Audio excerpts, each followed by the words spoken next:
बिस्मिल्लाहिर्रहमानिर्रहीम। अस्सलामुअलैकुम रहमतुल्लाहि वबरकatuhu। जी, आज आप लोगों को मैं गुड़ का ज़र्दा बना के दिखाने वाली हूँ कि कैसे बनाना है और उसकी रेसिपी के लिए किन किन चीज़ों की ज़रूरत है। तो ये मैंने चावल लिए हैं 250 ग्राम। उसके लिए हमें चाहिए गुड़ उसके बराबर का, यानी अगर 250 ग्राम चावल हैं तो गुड़ भी मैं 250 ग्राम ही डालूँगी। लेकिन उससे कम मीठा जो खाने वाले हैं वो इससे 3/4 गुड़ डाल लें, ठीक है। तो इससे ये नहीं, थोड़ा सा कम डाल लें।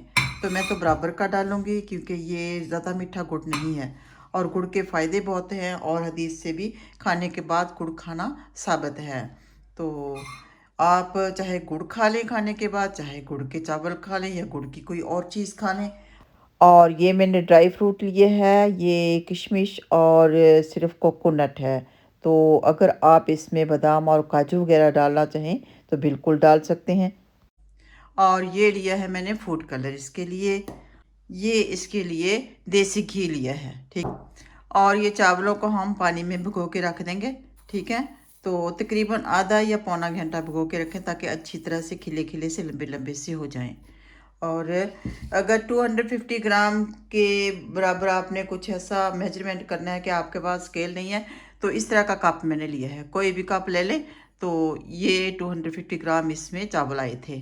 और अगर एक कप आपने लिया हो चावलों का, यानी 250 ग्राम अगर आपने चावल लिए हों तो अंदाजे के मुताबिक ये इतना सा पानी डाल लें या फिर तकरीबन 8 कप पानी के डाल लें, क्योंकि पानी हमने बाद में निकाल देना है। अब इसमें हम डालेंगे फूड कलर। तो अंदाजे के मुताबिक तकरीबन चुटकी भर फूड कलर डाल दें, इतना सा काफ़ी रहेगा इंशाल्लाह, ठीक है। तो पानी के उबलने की वेट करेंगे, उसके बाद हम चावल इसमें डाल देंगे। तो चावल को उबालना आपको ज़रूर आता होगा, ये हम आपको सब का सब शायद ना ही दिखाएं। और ये दूसरी तरफ हमने गुड़ रख दिया, इसमें 1/4 पानी हमने कप डाला है और ये गुड़ इसी में मेल्ट हो जाएगा। तो हल्की इसमें फ्लेम कर देंगे, तब तक ये गुड़ मेल्ट होता रहेगा। अच्छा, ये चाशनी देख लें कि इसका गुड़ तो हो चुका है मेल्ट। अब इसकी लेस बनने की हम वेट करेंगे, फिर इसमें घी डालेंगे।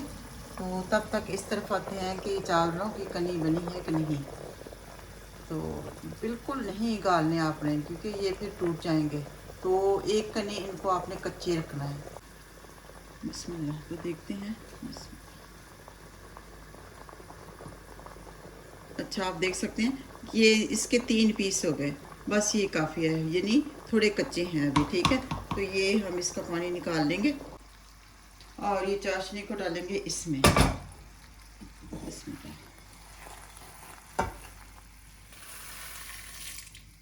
अब इसमें डाल देंगे हम ये घी।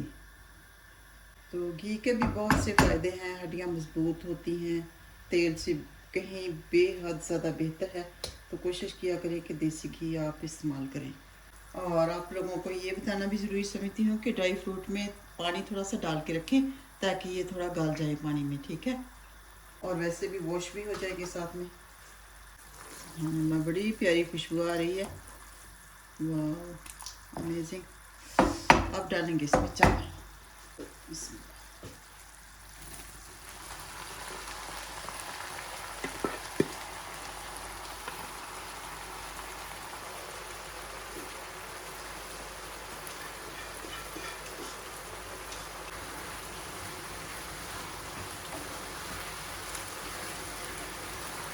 और साथ में ये ड्राई फ्रूट डाल देते हैं, पानी निकाल दिया मैंने।